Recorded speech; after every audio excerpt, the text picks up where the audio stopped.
Seekers, I welcome you. Cogito ergo sum. Have you heard this phrase before? It's a Latin phrase for I think, therefore I am. What does it actually mean though? Is it you who is doing the thinking? If you're not thinking, then who is the I am? Does the I am only exist when you're thinking?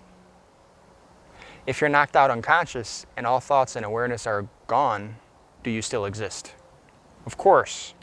Your system just got shocked. Shocked enough that it lost its connection with your consciousness temporarily. Did you catch that? The connection with your consciousness. So in other words, you are not your body or your mind. They are yours, but they are not you. They are only the program or the operating system that allows the real you, your consciousness, to experience the world, to be a human.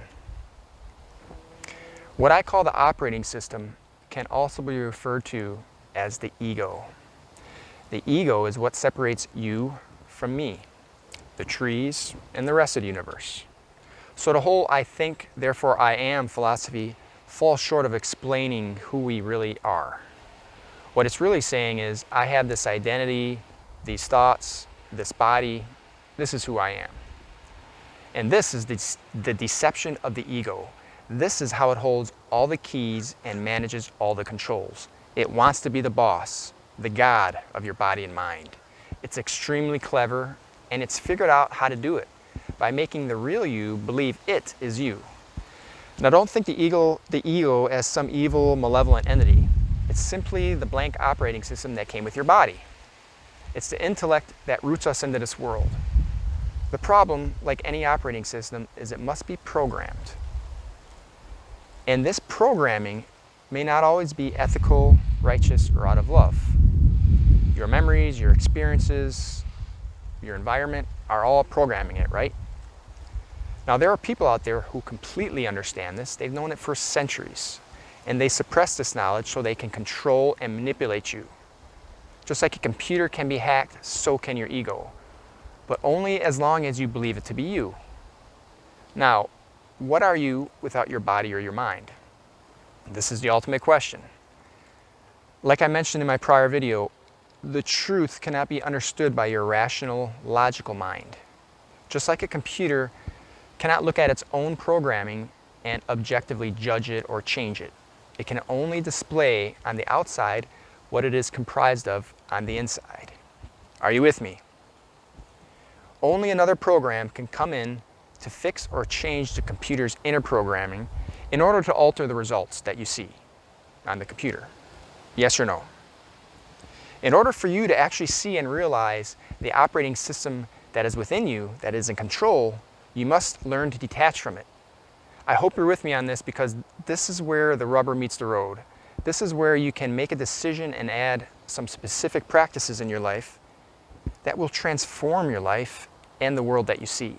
No more filters. The only thing that I ask of you is that you like and share this video with those who are also seeking, or those who may be receptive enough to wake up. Just like Morpheus said, I'm only offering the truth. So if you've been feeling in your gut that there's something wrong with the world, this is it. It is the deception that the ego is you.